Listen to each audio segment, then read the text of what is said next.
मलाई आजसम्म यो मापसी मसिनले समाउन सकेको छैन। तपाईलाई पनि यो मापसी मसिनलाई झुक्काउनु छ भने यो भिडियो हेर्नुस्।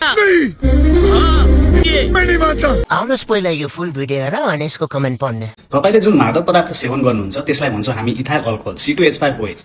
तपाईले यो ब्रेथ एनालाइजरमा फुक्दाखेरि यही C2H5OH भित्र भएको अक्सिजनसँग कम्बाइन गरेर वाटर र इलेक्ट्रोन निकाल्छ। यही इलेक्ट्रोडले चाहिँ यो क्याथोड र एनोडलाई युज गरेर इलेक्ट्रिकल एनर्जी बनाएर डिस्प्लेमा तपाईले खाएको र नखाएको कुरा देखाउँछ। अब यो ब्रेथ एनालाइजरलाई छल्ने एउटा बेस्ट उपाय भनेको के हो भने मादक पदार्थ सेवन गर्दै नगरौँ या गरिहाले ड्राइभिङ नगरौँ। तो चलिए शुरू करते हैं। डाक्टर मेरो भाइ तिमी किन यस्तो हरामी? धन्न मुख छाड्न छोडेको छु र बच्चो मेरो भाइ डाक्टर। मगर क्यों? सन बारेको मुख छाड्नलाई। अच्छा।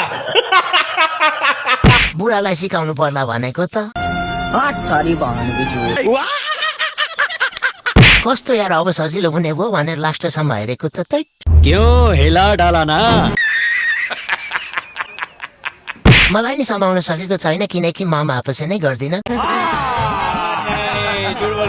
ए मैले थाहा पाएँ। अब मलाई ट्राफिकले कसरी समाउँदो रहेछ हेरौँ त। अब मैं कोई गांव से आया हूँ क्या? एक स्कीम है, अमीरों की स्कीम मेरे हाथ लगी है। अच्छा।